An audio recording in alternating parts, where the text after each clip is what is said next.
Good evening, everybody, and welcome to the 9th edition of Buntingford Shorts. We are very, very grateful for you all coming this evening. We've got a fantastic lineup of film ready for you tonight. We've got 6 finalists across our local award category. We've got last year's winner, who you might see a little bit more of in just a moment as well. And we'll kick things off with our school award category very shortly. So Buntingford Shorts was founded back in 2017 as sort of my A-level media project, if you like, and we're still going 9 years later, now not just locally but across the world as well, and we have our international awards tomorrow night. So if you've enjoyed what you've seen and you want to see even more, we have a YouTube-based event tomorrow evening as well.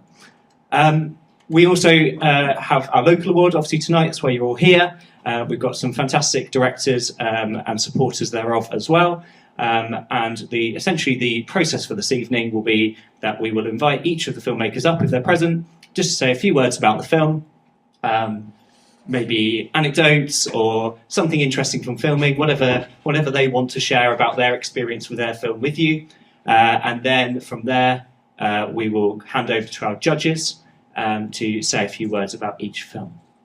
Now, I've mentioned the word judges, and you'll see that the panel is currently empty. They are going to make their way over just now. And if we can give them a big round of applause, and I will introduce them when they arrive.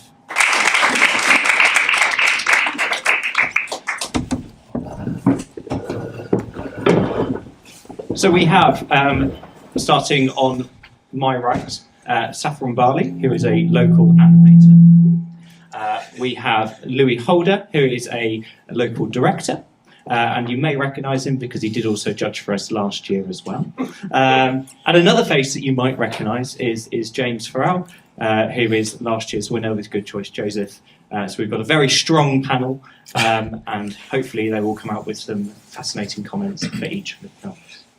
So without further ado, we are kicking off this year with our school award. The school award was formed a couple of years ago in an A format because we found that when we went international, we wanted to keep that core essence of locally supported filmmakers, specifically school-age filmmakers, and we've since chosen a film each year that essentially captures that essence. And Gabriel, who is not here unfortunately, is only 17, and he has directed a fantastic film called Rhubarb, which we shall enjoy now.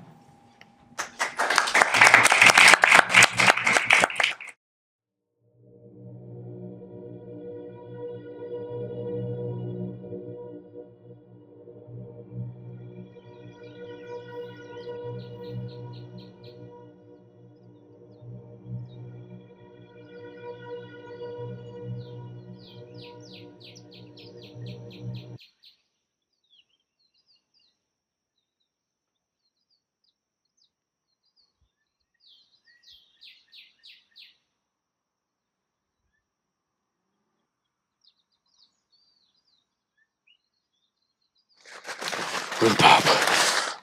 No. Rhubarb. No. Rhubarb. Aubergines. Rhubarb. Rhubarb. Rhubarb. Rhubarb.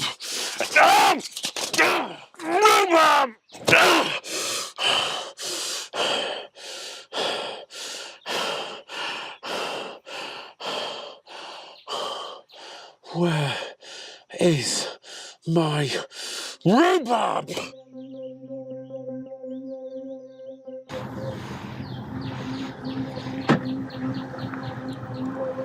Wanker. Fucking arsehole. You fucking tosser. What the fucking hell?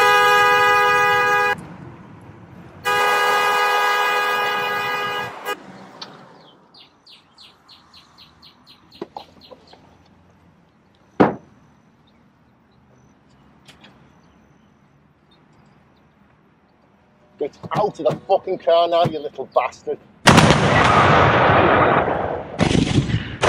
want to fucking have you. Out now!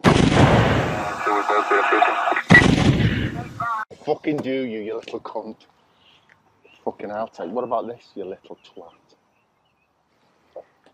Fucking do you.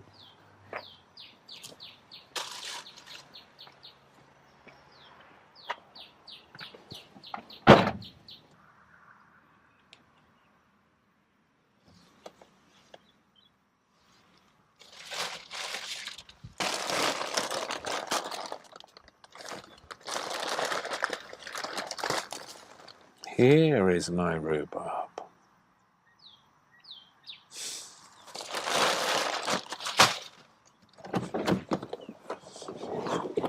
Yeah, we should be done on that job on Tuesday, possibly Wednesday, depending on how... Hang on a minute, I'm going to have to call you back.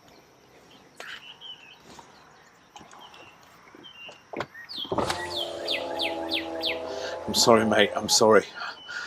I'm so sorry. I don't know what came over me. I was in a rush. It's not me. It's not me. I want to get to the allotment. I plant seeds. I create life where there is none. You know, do my bit for the environment. The trouble is, you never know if it's going to grow or sprout. Oh, I hate sprouts, don't you? And don't get me started on aubergines. I do like rhubarb, though. Did you know? It grows from the decay that is all around us. I guess in the end we're all just rhubarb. Do you like rhubarb?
I'm sure you can agree, a really interesting, different, and clever way to start off. I feel like, judges, I should ask if you like rhubarb, but maybe that's the wrong tone now.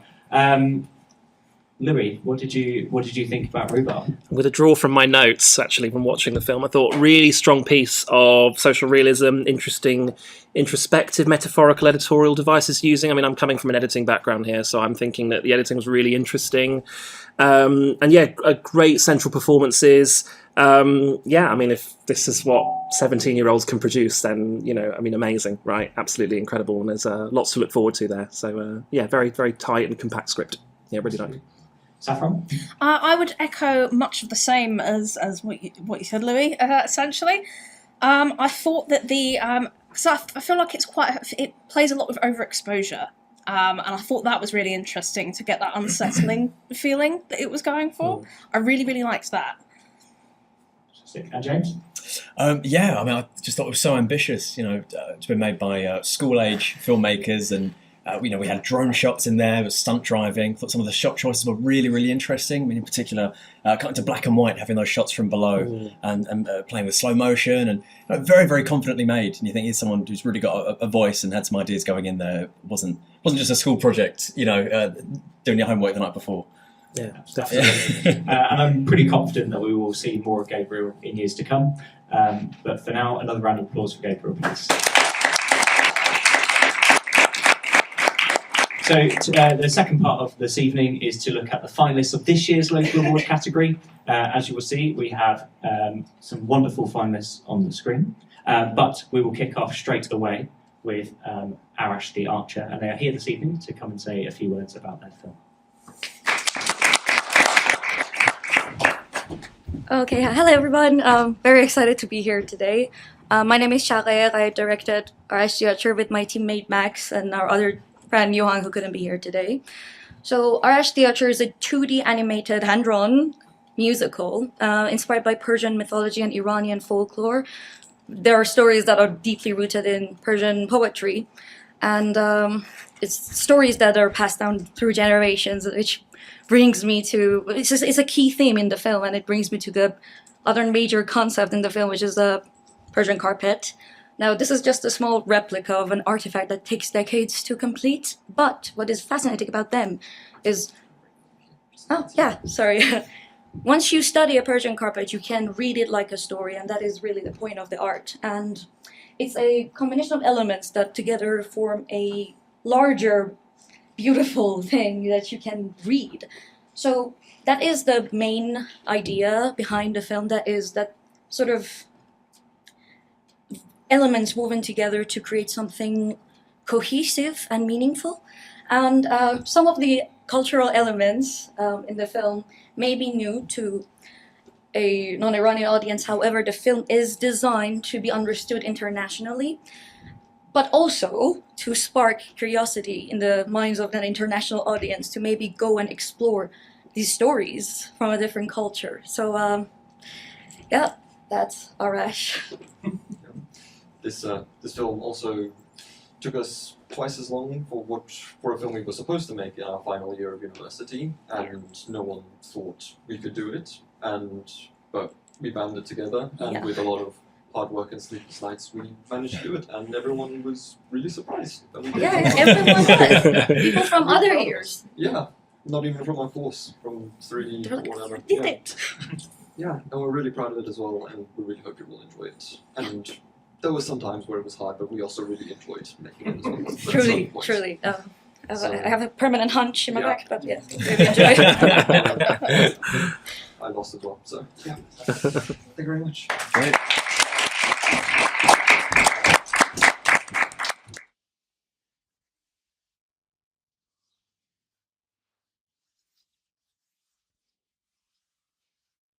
What are you weaving?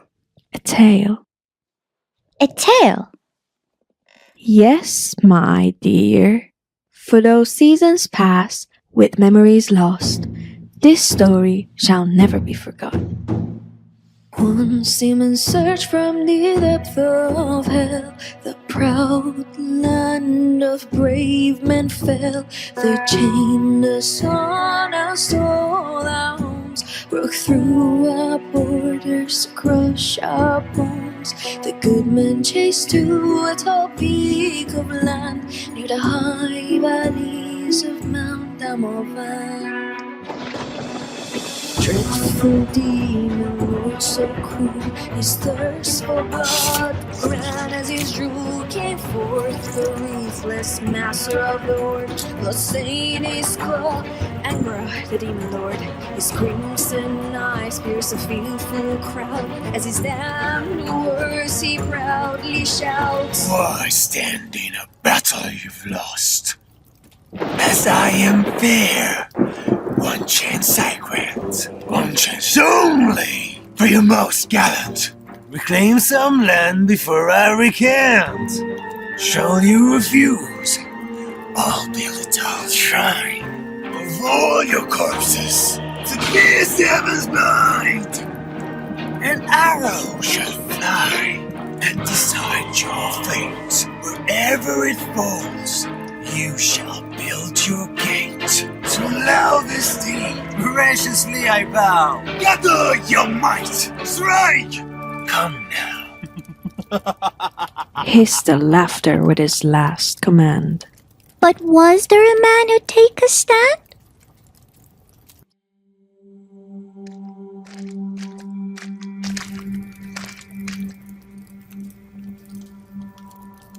Then young Arash spoke, his courage untamed, that from Damovan's peak his arrow he'll aim.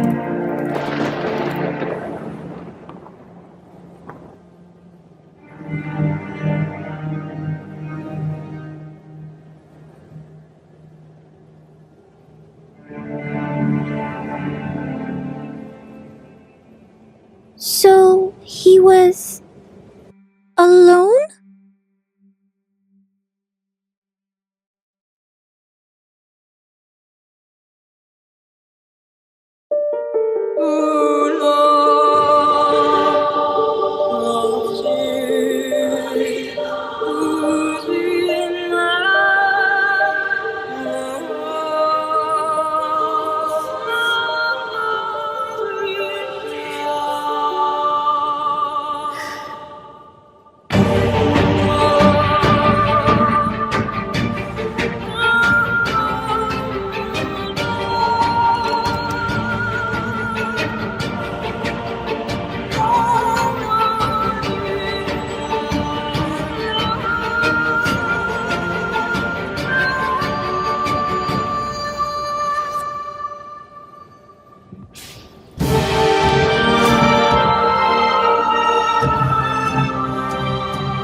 The single arrow that Arash shot did what 1,000 blades could not.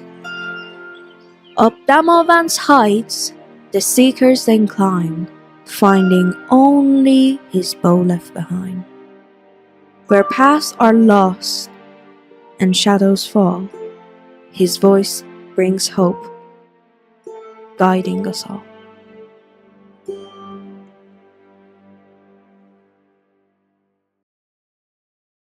One seaman searched from the depth of hell. The proud land of brave men fell.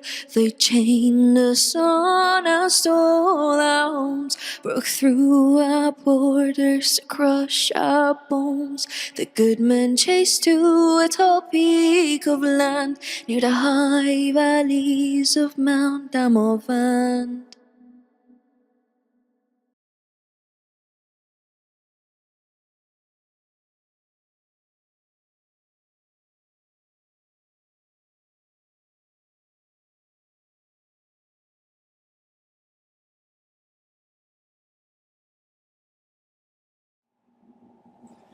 A really fascinating and unique insight into Persian culture, which is something that I feel like we don't always see, let alone locally.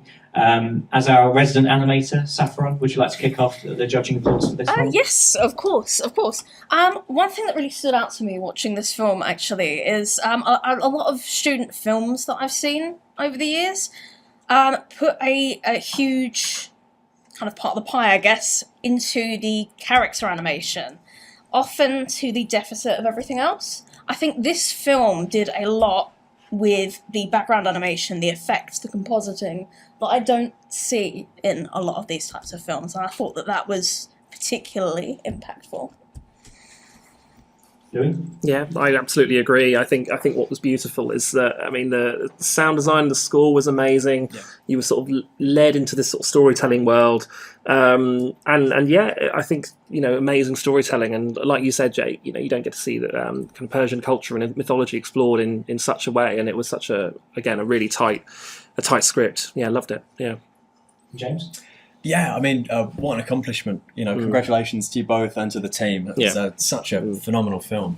I thought the animation was really, really sophisticated. I mean, particularly close-ups, hands, I know, are like a nightmare typically. Oh, absolutely. And, you know what I mean? It looked so effortless, which is really, really impressive.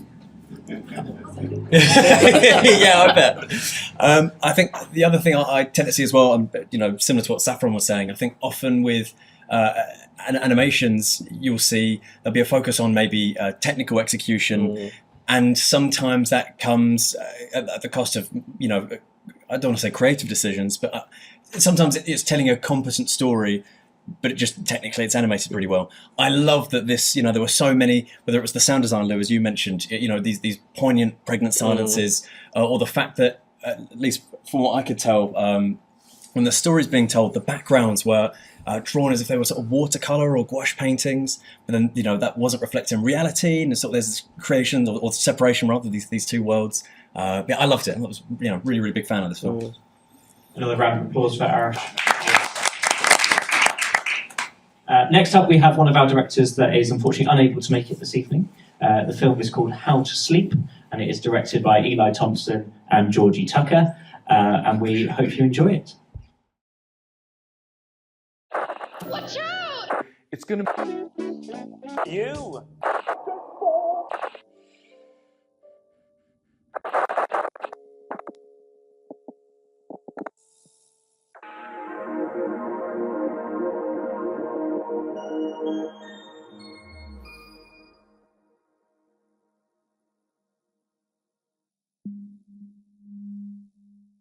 Here at Luke Industries, we've created this film to help you combat your insomnia.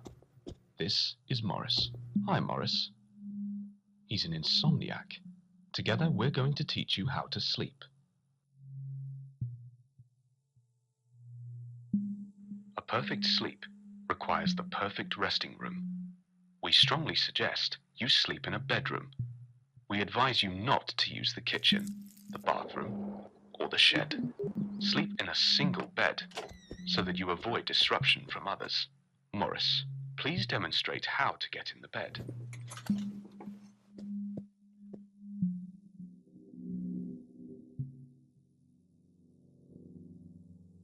As you fall asleep, please use one of these 3 sleeping positions: front, side, or back.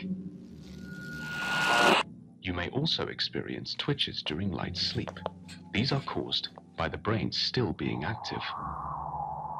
To weaken the brain, avoid doing these 3 things. 1. No distractions.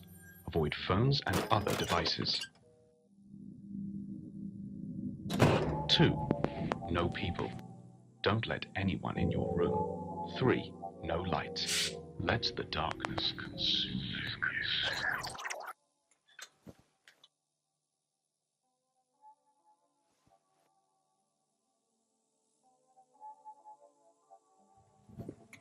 We are now approaching deep sleep.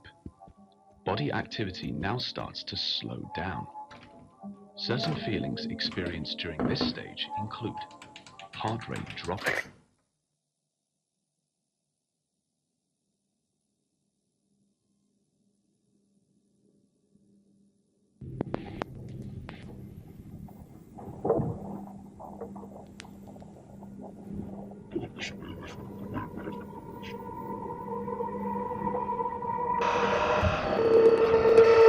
We are now approaching deep sleep. Body activity now starts to slow down. Certain feelings experienced during this stage include heart rate dropping, muscle activity decreasing, and breathing rate slowing down.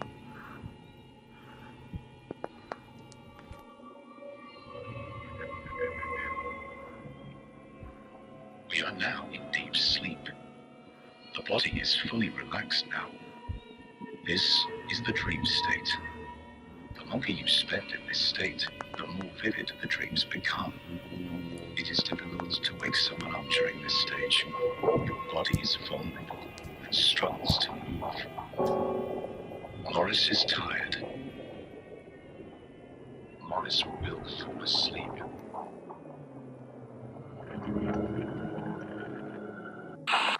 Morris will fall asleep. Morris will fall asleep. Morris will fall asleep. Morris will fall asleep.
I think I'm going to suggest sleep with one eye open. might be the better way to go about it. A really fascinating film, Into the World of Sleep, sort of.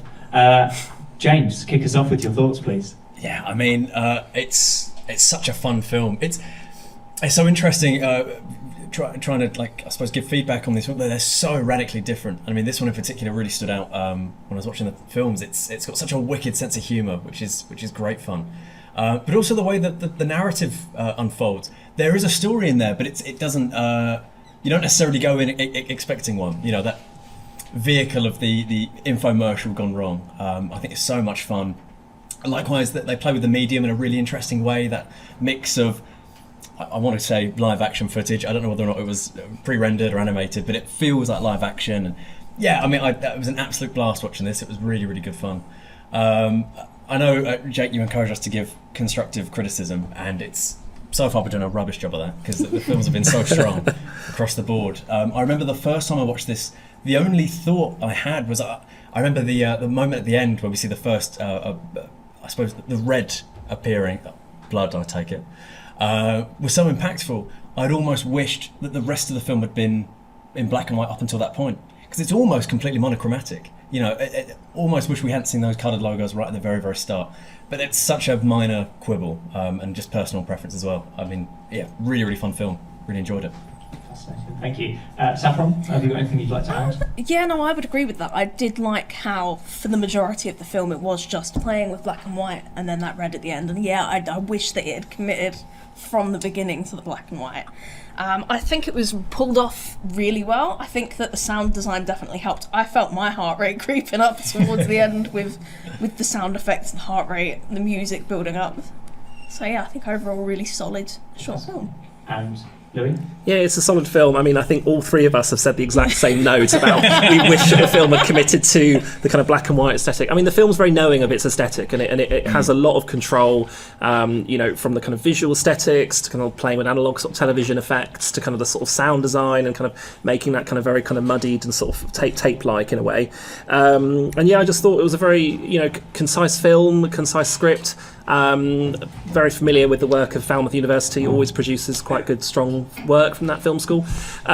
So yeah, this is a good one, but I would say, yeah, commit to the black and white film. Maybe I'd even have it a little bit longer, I'd say. I think maybe I just needed a bit more fleshed out, I think, for it to feel more fully formed, but it was onto something. Yeah. Fantastic. Another round of applause for House Sleep. Next up, we have another of our directors that is here this evening. We have Zachariah Al-Bashar, and he's going to introduce his film now. A round of applause for that, please. So this is a film I made about a year ago. It's a short documentary, and the brief for this film was actually to make a nostalgic film before 2005. Now, I'm born in 2008, so it's not quite fair. I didn't think that the school expected me to do that, but you know, so I asked my dad, asked friends, asked family, what is nostalgic to you? And they that car actually is my dad's car, so he bought that out of nostalgia, and he actually bought that car off Barry, so that's how I know Barry. And yeah, I love cars, so making a car film was like a dream, so I would love to do that. So that's why I made the film.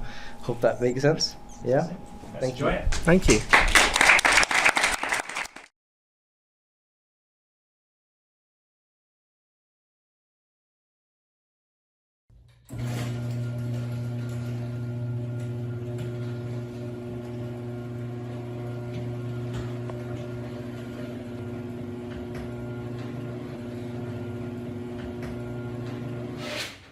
Hello, my name's Barry Pryke of SMR Sports and Classics. Myself and my team here, we refurbish, buy and sell MG cars.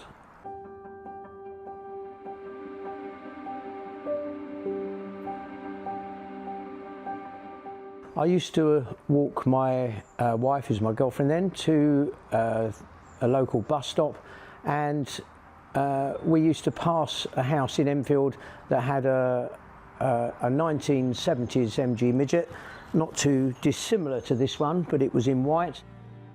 I came home one day and the little white midget was on my mother's drive, and I'd lost my father when I was 12. and so we didn't have any money, so I knew it wasn't a present or anything like that. And unbeknown to me, my brother had bought it. And whilst I was very pleased to see it on the drive, to be honest, I was probably a little envious, and I was itching to get my licence and hopefully one day own one. I used to sort of maintain my brother's car, so I got a certain understanding of them and started building my knowledge of them.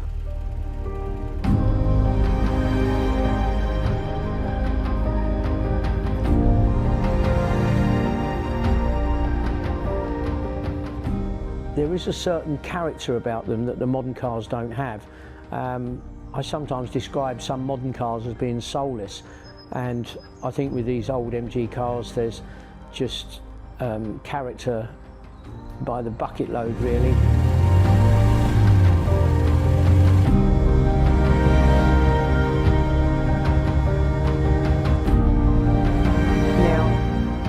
Back in those days, I'd joined the fire service, and a friend of mine asked me to look at a 1969 MG Midget, and funny enough, that actual car I ended up buying from him, and I've still got that car, although it needs a fair amount of refurbishment, but I've had that since I was 18.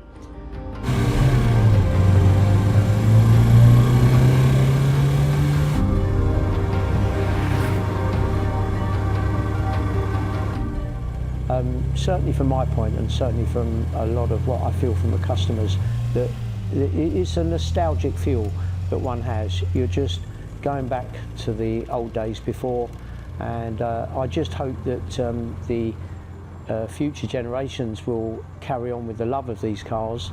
We are just custodians of them, and we just end up passing them on. So if we can pass them on each time in a as good or better condition, for someone else to love and enjoy.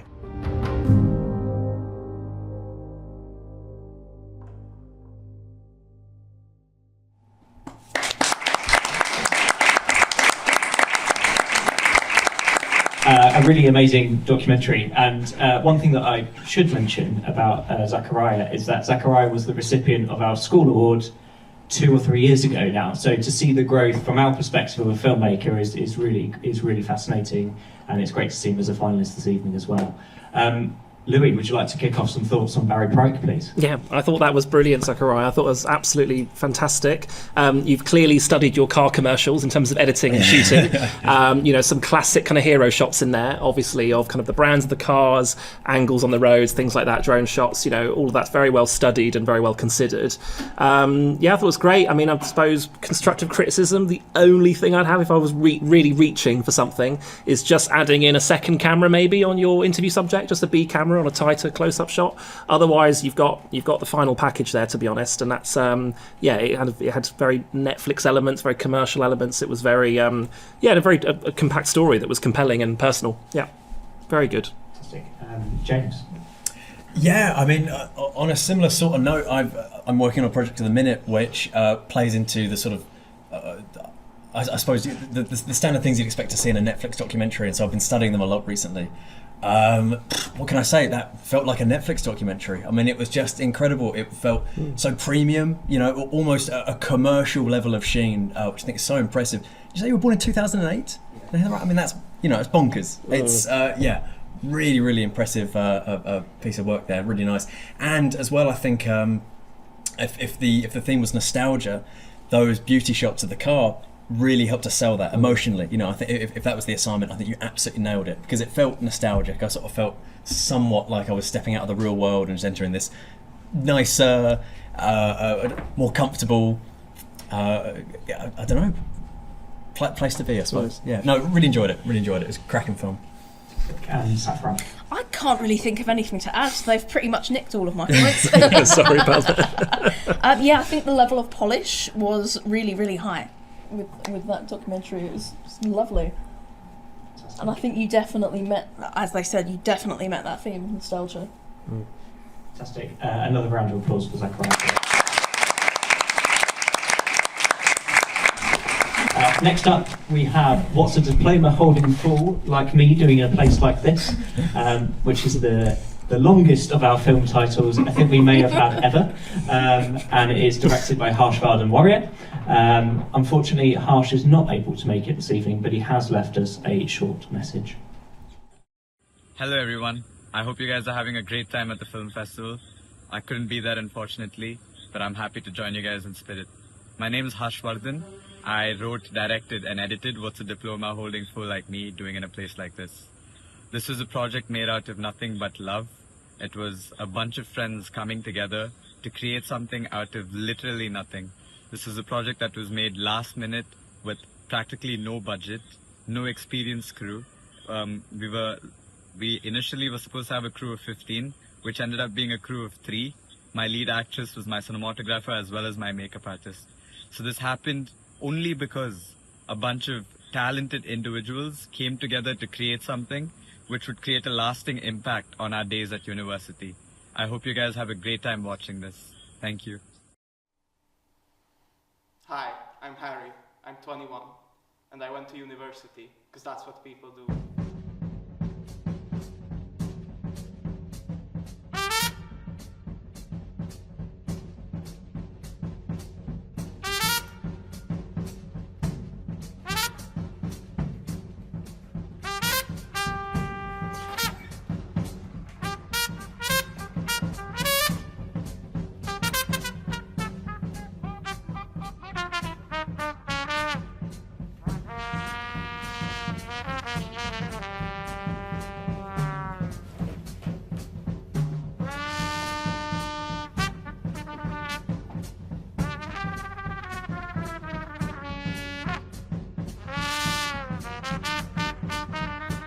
Eventually, I graduated, because that's what people do. All for this piece of paper, this painfully expensive receipt, which supposedly makes me better than anyone who couldn't fork over the cash. Then I went to the pub, because that's what people did. Harry, my dear graduate friend, let's take some shots. So I did, because that's what Dante did.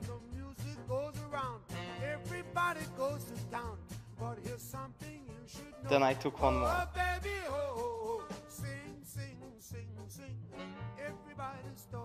And another.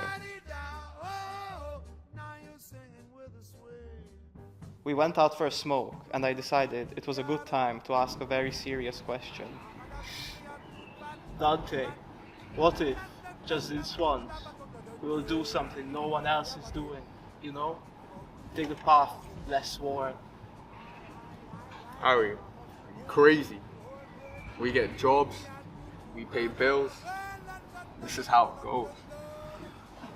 Maybe you're right. So I started applying for jobs because that's what... I think you know what I mean.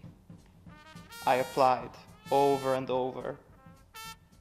And then I got rejected over and over. Until finally...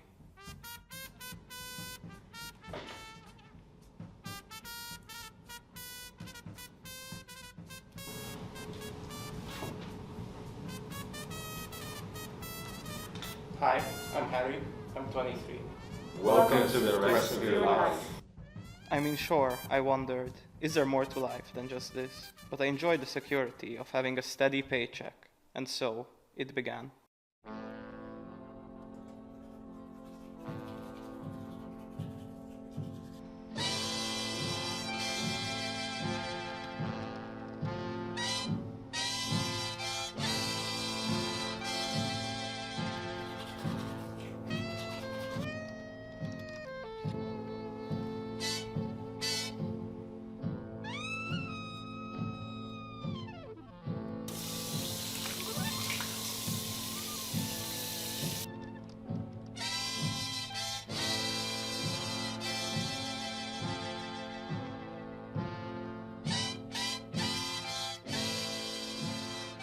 I'm 27 now, and today I got promoted. So finally, I made it.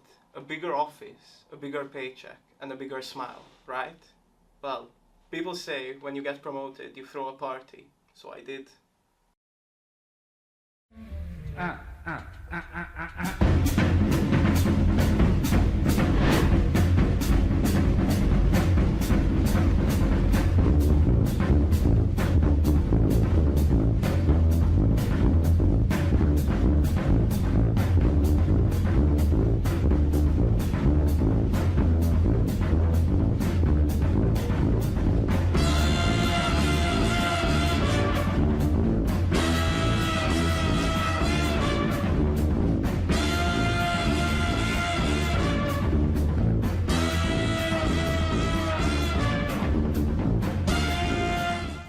Aaron, did it. You found a job, you got promoted, now you pay the bills. What's next? A mortgage? A minivan? Another shot? Yeah, that's what people do. But, Dante, do you ever think about that question I asked you years ago? Relax, Aaron. You've got everything you've ever wanted, Aaron. Now all you need is a girl. Look. Who was she? Why couldn't I look away? I found myself drawn to her.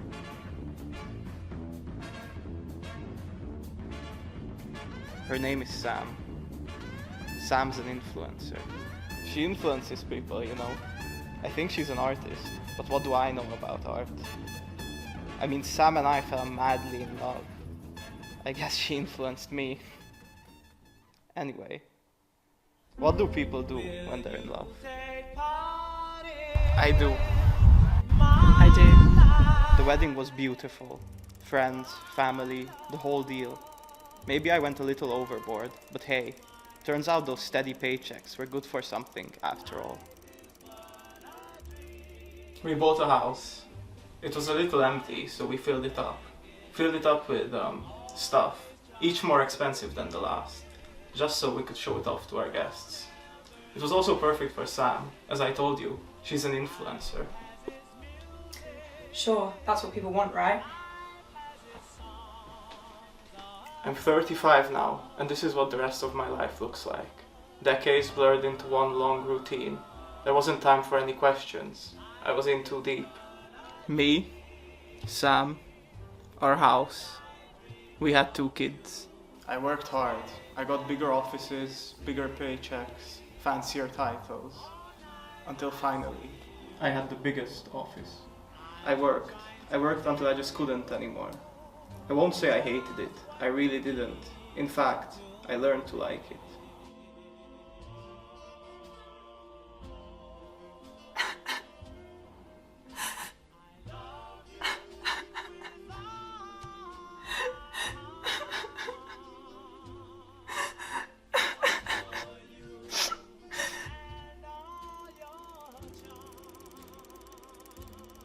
I had kids, love, money, and all that.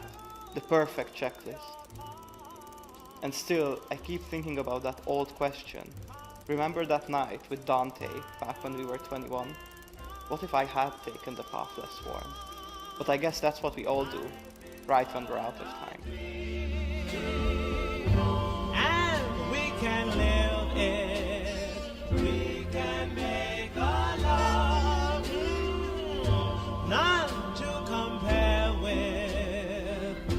Will you take part in my life?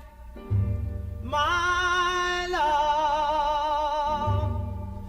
That is my dream. Life is full of dreams.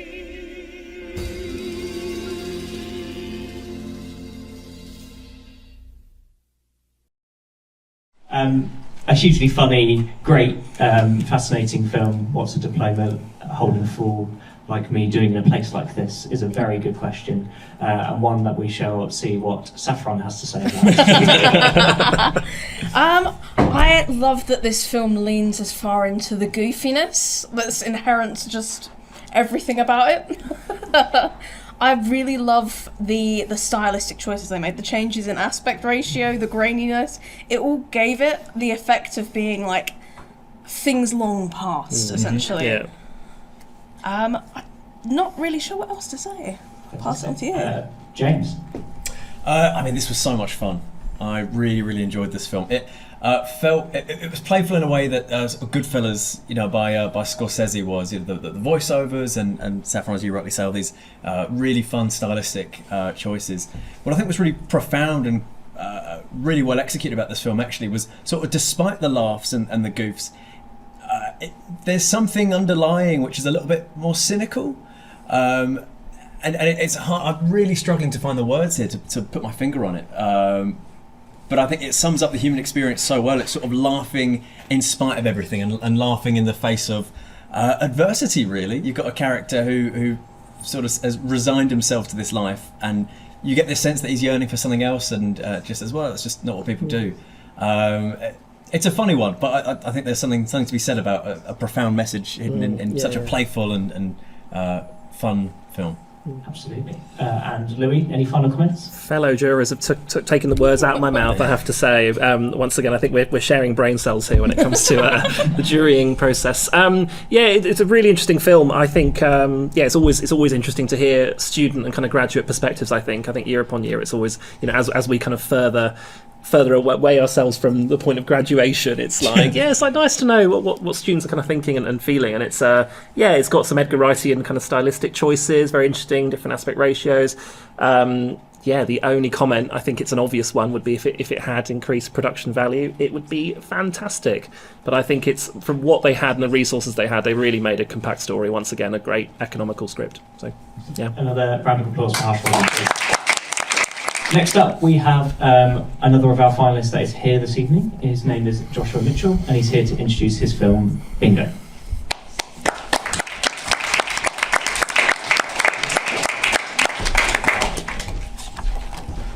Well, hello. Firstly, thanks for having me, everyone. It's been an amazing night, and so proud to be on this bill with such amazing films. It's been great. But yeah, a little bit about Bingo. It was shot in Husband Crawley, so kind of Woburn way, very local. No budget as well, and it's my 4th short, I want to say, and I think I'm past the point of wanting to go out of my way to say something. That's I found doing student films a lot is you really want to make something that's so meaningful and deep. Whereas I just wanted this to be fun, front to back, a lot of fun, a lot of energy, and try and get across as much production value as we can. So most importantly, I hope you will enjoy it, as we did making it. And hope to meet you all afterwards. Thank you very much.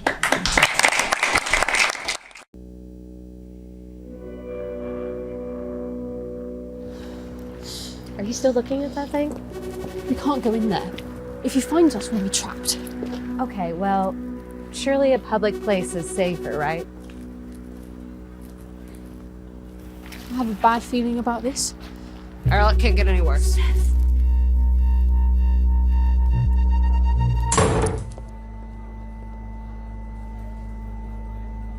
you have your phone on you?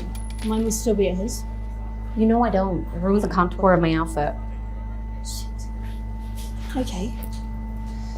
Let's wait out here till the end of the night. By then he would have moved on to look elsewhere. And we get this to the media. Although I'm not sure how we do that. Can we just email them or do we post it or something? Any ideas? Steph? What? Hello?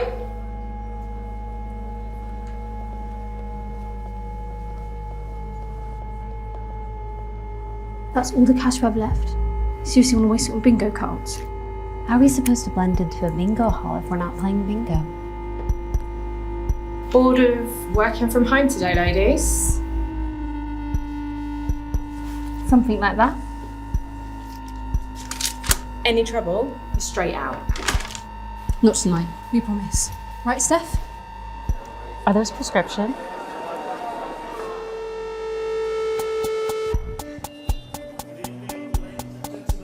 Welcome to Lights Bingo. Can you hear me all? 3,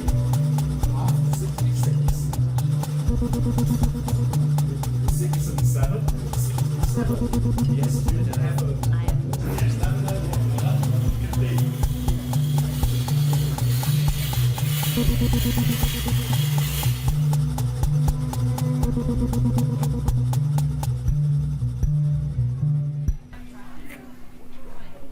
This is the one. I just know it. God, if I knew he was a cop, I would never agree to it. Look, the way I see it is he refused to pay, so you're well within your rights to do whatever you want with that recording, copper or not. Well, you ladies working tonight? Fuck off. We're in the middle of a conversation. You need to be more serious about this. Well, I need to work, so look, you have what he wants. He would have killed us already if we didn't. I knew you should have carried on running. Hey, look on the bright side. You look beautiful, which is a miracle, so. How are you so chill about this? He may know where we are, he may not, but at the moment I am manifesting everything into these lucky numbers. And who knows, like, maybe this time tomorrow, we could be on a plane to Tuscany. Really? Come on, go rinse your face, top up your makeup, you'll feel better.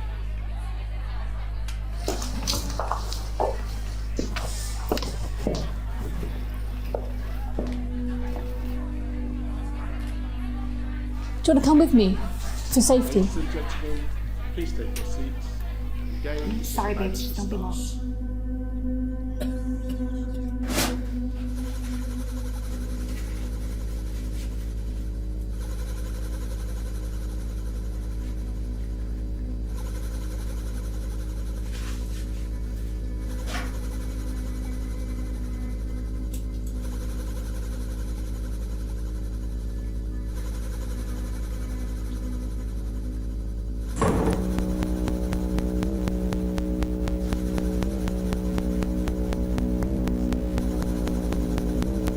Sorry, I'm closed.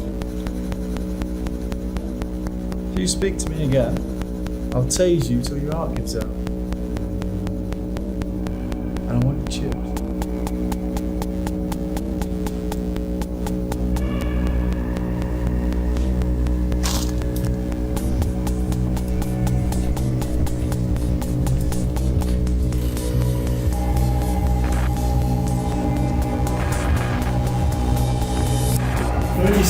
Gates to heaven. 7 and 2. How about you? 72. On its own, lucky number 7. Yes! Bingo! We've got a joker in the audience there. Men's is the next one along. Surprised to have a repeat customer so soon. You messed with the law, babe. The law always wins. How did you find me? On that recording. What recording? You might be the smartest or dumbest whore that I've ever met. I found the camera. I dropped the knife, kicked it towards me, before I had assaulting the police officers that listed your charges.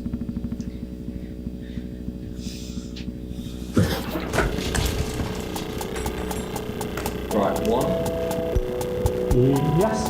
9. Yeah. 18. Yes. 32. Yes. 11. Well, we don't have an 11. It's all to play for.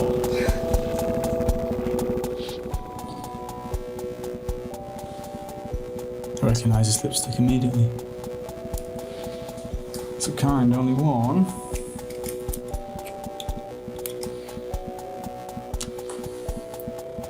By who?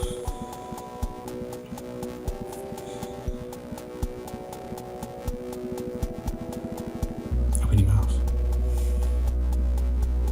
Now.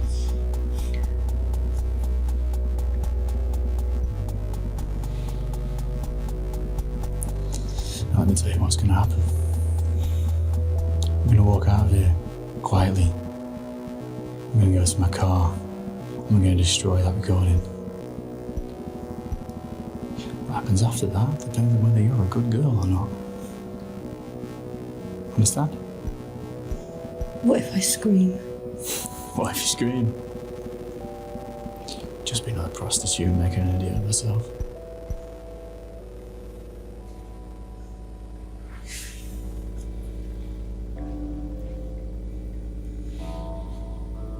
Something funny? You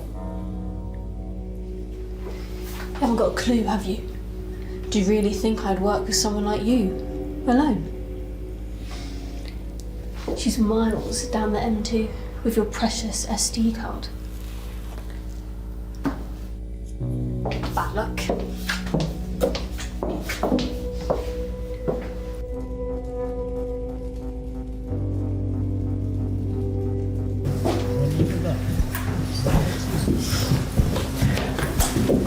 So, where's your little friend then? It's just me. I promise you. I doubt you'd leave it all on your own. Big out! Sorry, babes, we actually won. Oh shit. We have a winner. Hello, ladies. Let's do this the easy way, not make a scene. Both of you, outside, now. No, not without my winnings. I'm growing very impatient.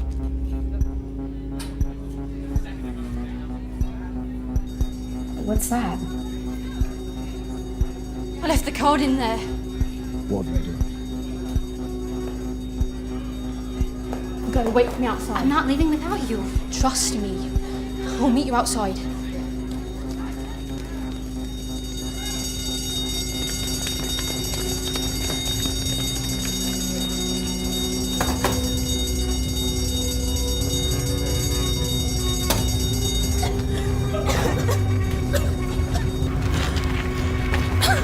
Sarah! You're gonna give me that box right now! Or I make sure that's the last jackpot she ever wins. Need money that badly? But you couldn't afford me, so I'm not surprised. Now I know you're not so stupid as to let the only thing keeping you alive burn. Her, on the other hand, she's not so lucky.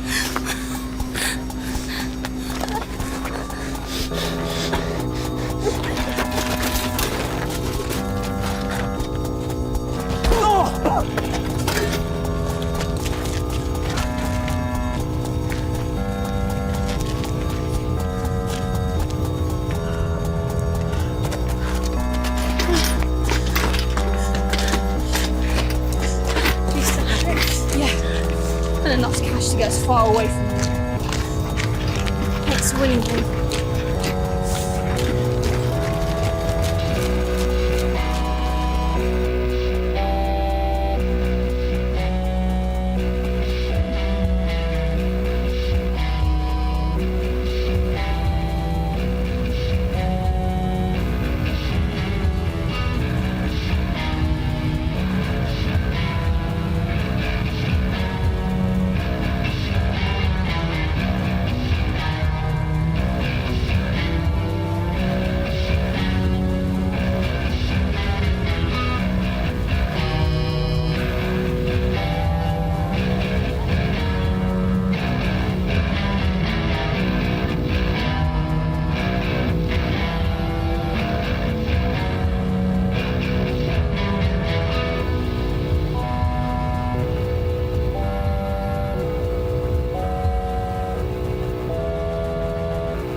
A really brilliant film. I will go back to one of the quotes from one of our committee when we first reviewed these films, and Suz, one of our committee, said, "If you can make bingo interesting, you can make anything interesting." I feel like that runs true here, definitely.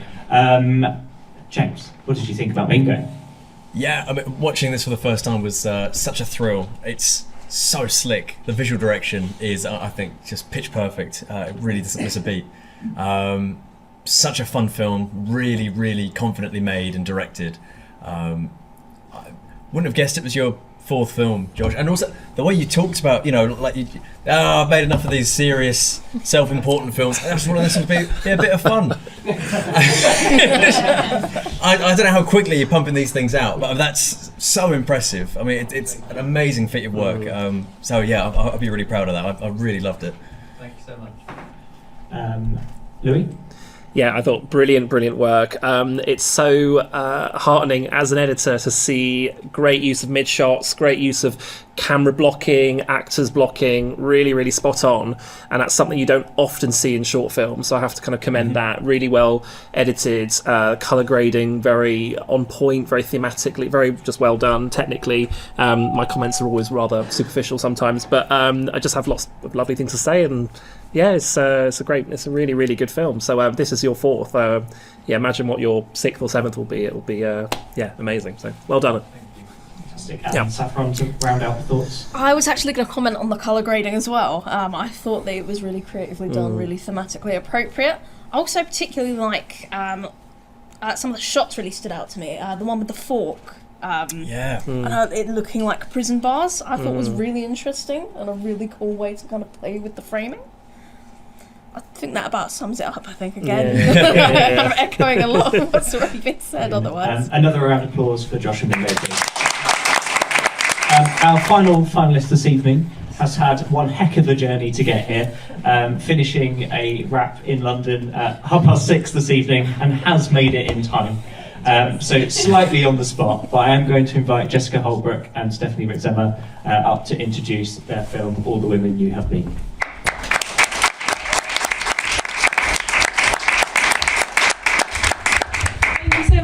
Us, and all of the other films that we've managed to see have been incredible. Yeah, so they've been I amazing. Wish you got here earlier. Yeah, sorry we were late. All the Women You Have Been was a no-budget passion project. Yeah. We filmed over a weekend in Buckinghamshire. With a few friends. And they're very, doing all of the makeup and all of the costume changes in the back of my slightly broken down Mini. So very shoestring budget.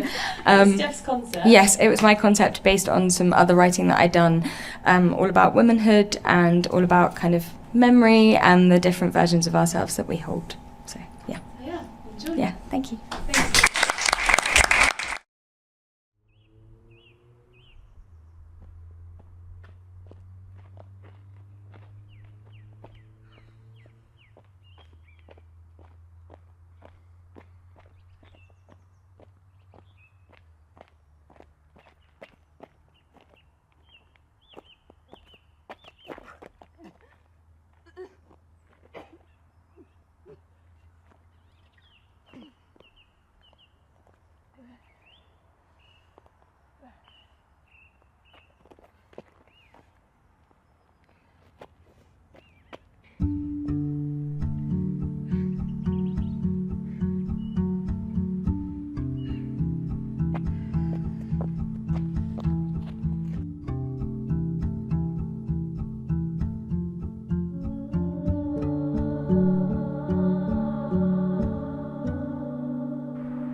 Sorry, excuse me. I know this might be a bit awkward. I just saw you. I was just wondering maybe I could grab your number or something.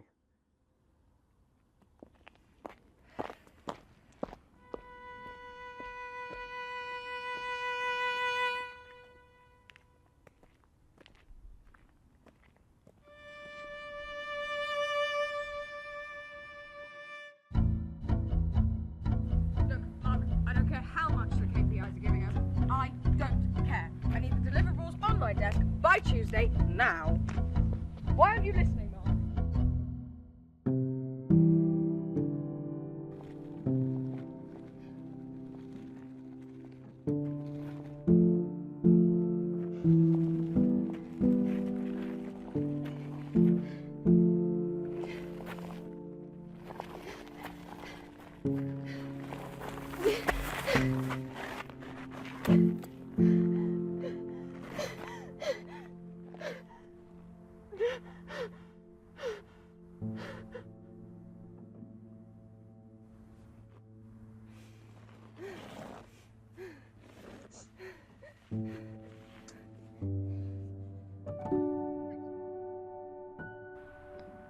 If you can answer my questions now, sing 99 and 90. Oh, you're not God's, you're one of mine. And the crow flies over the white oak tree. Oh, what is sharper than the thorn? Sing 99 and 90. Oh, hunger sharper than the thorn.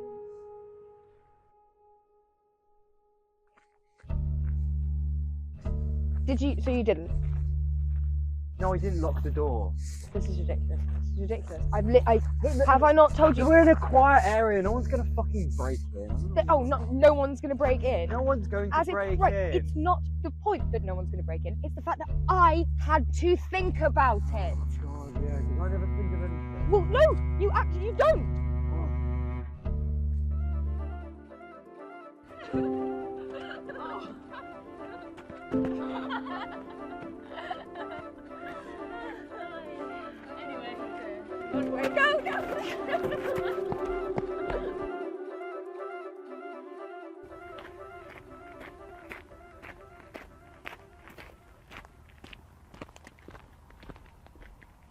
Oh, excuse me. Sorry. I think Oh. you've dropped those. Thank you. Thanks. Whereabouts are you heading? Oh, I'm just going to the train station. That's that way. That's that way. That way. Yeah. That's that way. I mean, I'm Oh. heading that way if you want to join. Yeah. Yeah, okay. Cool. Yeah. Hi.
A cracking film to end out the finalists of this year's festival.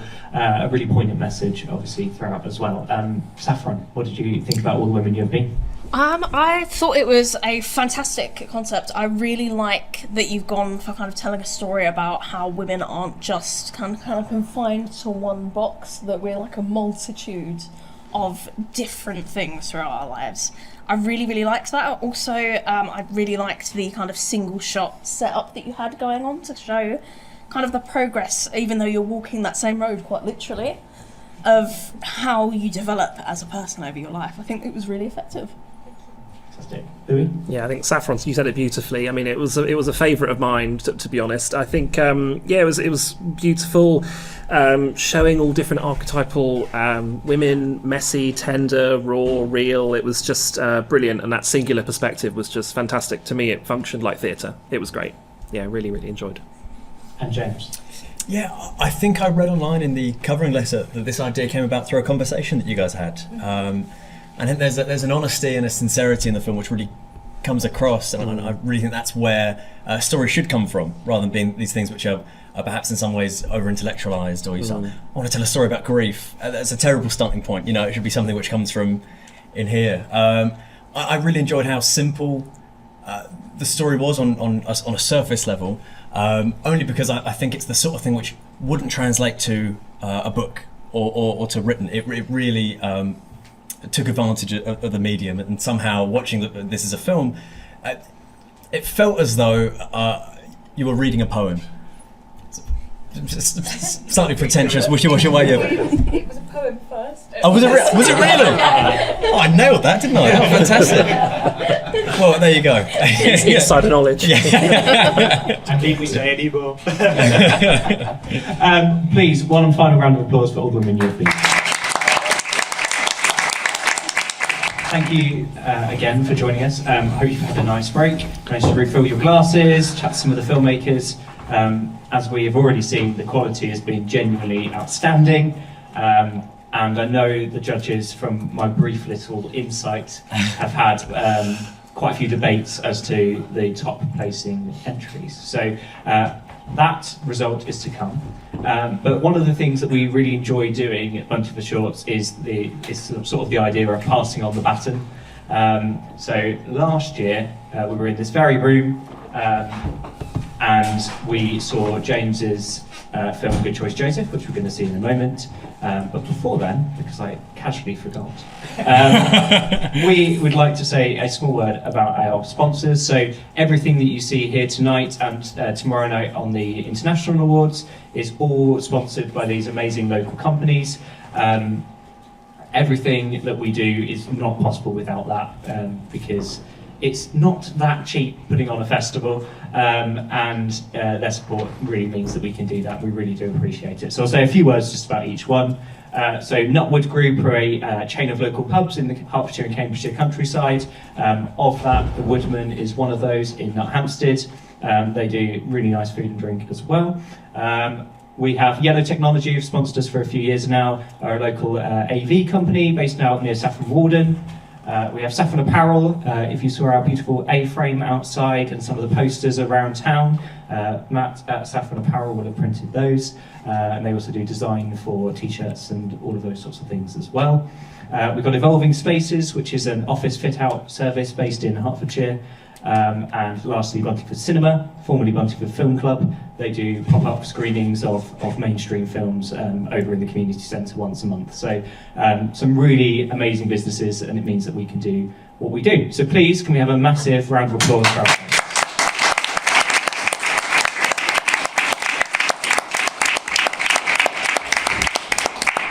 And without their sponsorship, Jake would not be able to have his yacht at Grand Cayman.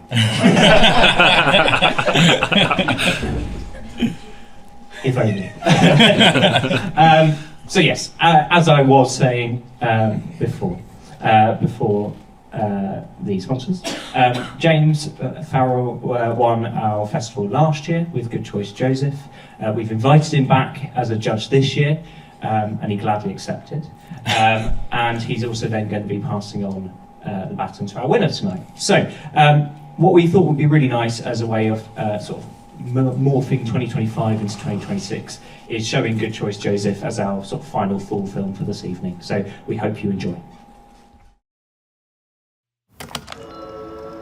This is the story of a young man named Joseph. A young man who felt paralyzed by choice. His life used to seem so simple. Joseph knew when to wake up, when to leave for school, when to study, when to fraternize. But as the years flitted by and his friends parted ways to pursue careers or relationships, Joseph's world felt as though it had come to a standstill. He wanted desperately to move out of his parents' house, but he couldn't decide where to go. He longed to escape the humdrum of his day job, but he didn't know what else to do. And so, devoid of any greater ambitions or aspirations, Joseph simply lived each day the same. He walked the same tired route along the same tired beach, as if in the faint hopes that he might someday happen upon an answer to his life's seeming aimlessness. That is, until one particularly fateful stroll when he found something peculiar. An old cassette player washed up on the shore.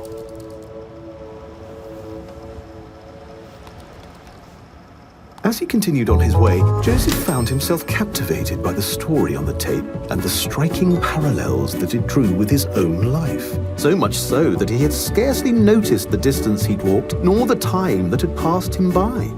But as daylight dimmed and the air began to chill, Joseph slowed to consider his next steps.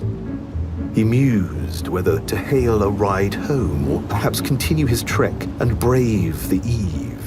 He had always been painfully indecisive in situations like these. However, on this occasion, his dilemma was resolved by the story on the tape. And so, Joseph chose instead to turn back on himself and retrace his steps. Upon doing so, he found his mislaid wallet, which had fallen from his person by the boating deck just earlier that day. It laid in front of him just as the tape had described. An impossible coincidence, except Joseph understood this to be far more than mere coincidence. Indeed, it was at that moment did he come to realize the true nature of his newly acquired cassette player. He was the character described on the tape. He was listening to the story of his own life. The gravity of hearing his future dawned on Joseph in an instant, and he hurriedly stopped the tape before he could hear another word.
Joseph scurried home, the implications of his new discovery weighing heavily on his mind. He vowed never again to resume the tape, wary of learning what his fate might entail, and yet he found himself unable to cast it aside.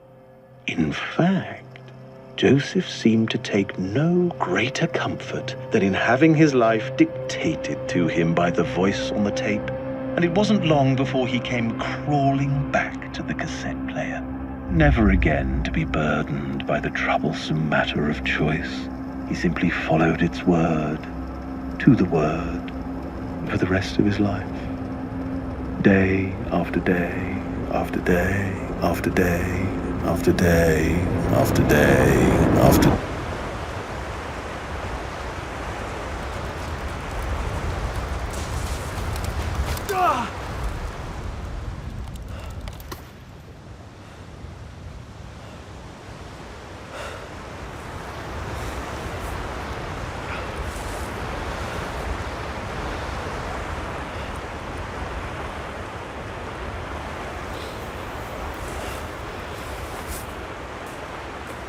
Joseph pondered whether he'd been too hasty.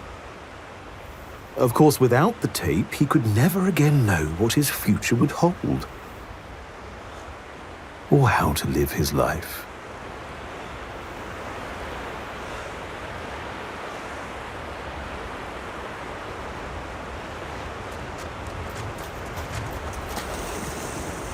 Good choice, Joseph.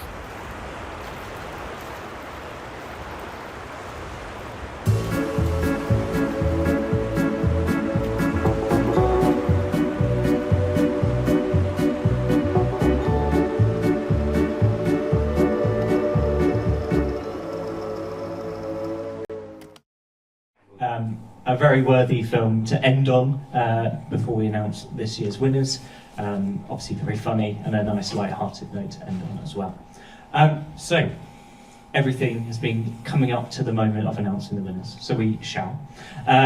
What we're going to do is we're going to announce third, second and first. The judge is going to say just a few words about why they chose each film after we announce it, just to give a little bit more of a flavour into that decision-making process. Because as I said, I know that they've had quite a few debates about who should go where, and obviously we can only award prizes to our top three. So, without further ado, the third place film this evening is How to Sleep.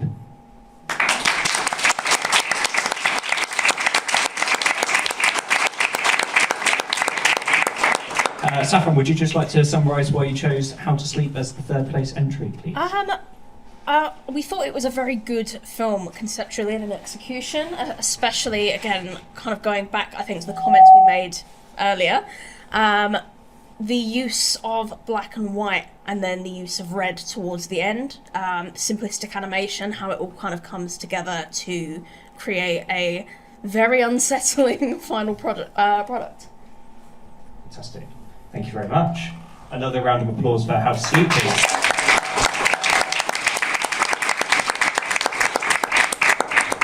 In second place this evening, it was the first of the finalists we saw this evening, and that is Arash the Archer.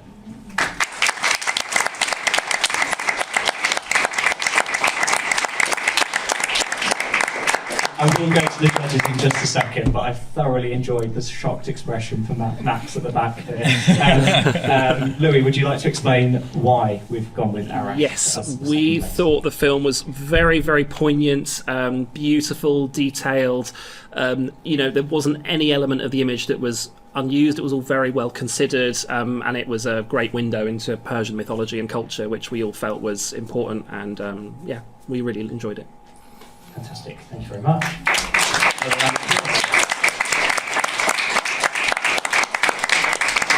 And that then leaves only tonight's winner to announce, and the winner of Bunty for Shorts 2026 with the film Bingo is Josh Mitchell.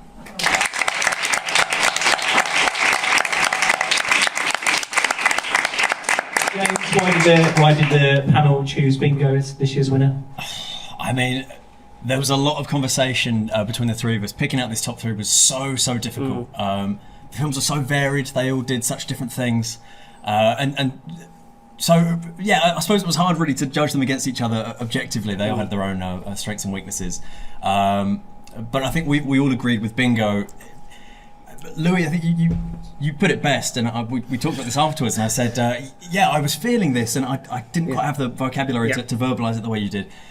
Something about the way the blocking, the execution, it was so confident. It didn't feel like a short film. It felt like you were watching a feature. Certainly you would never have guessed a fourth short. So well executed. I think every emotional beat landed. The comedy moments were funny. The dramatic moments were serious and unsettling. It was a really fun ride to watch that film, and to see it on a big screen at last as well was a real privilege. So fantastic movie. Congratulations. Another round of applause for this year's winner.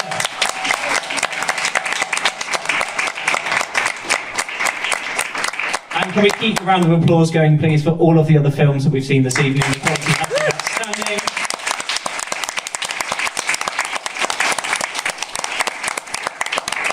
Before we wrap things up for tonight, there is a number of thank yous to make, because this event could not happen without the support of a huge number of people. I'll start by thanking our panel of judges, so Saffron Barley, Louis Holder and James Farrell.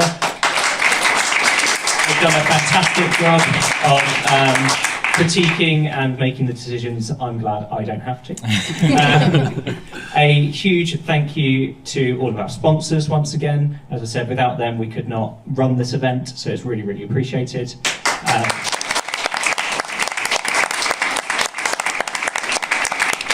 But largely, this is Bunty for Shorts, and we are a small committee of film lovers and people that really enjoy bringing youth film to life. and I could not thank the committee more. They've done such an amazing job of helping put this together, watching all of the films, everything as such. So I will start with those that are in the room. So we've got Ollie Wilson, who's on videography as well this evening. We've got Paul Hutton, technical guru. We've got Jill Alderton, who is our watcher extraordinaire and bar manager for this evening. Supporting Jill, but not on the committee, have been really, really great. Gemma, supporting on the bar, and Ollie was also one of our watchers this year and have done an absolutely fantastic job helping us whittle down the film.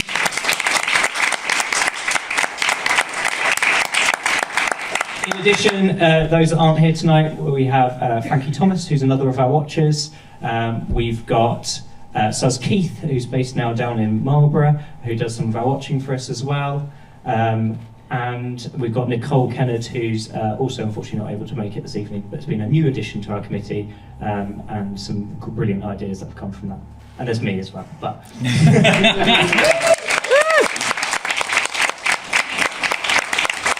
so, that is it for another year, our 9th edition. Tomorrow night we have our International Awards. It's a slightly different format, it's a little bit more Oscars style if you like. So there are 6 categories, we show 3 trailers from each of the finalists and then we show the winner in full. The quality again tomorrow is really, really strong. I fully recommend tuning in if you can. It will also be available on demand for a little bit as well, so don't worry if you miss it. Next year as well, Bunty for Shorts is turning 10 somehow, so we are going to be having a few extra special events throughout the year as well. We would really appreciate if you stay in touch and follow us on socials and keep in touch that way. We've really enjoyed having you here tonight. Thank you again to everyone for coming. Well done to all of the winners and all of the filmmakers for this evening. And we will see you next year. Good night.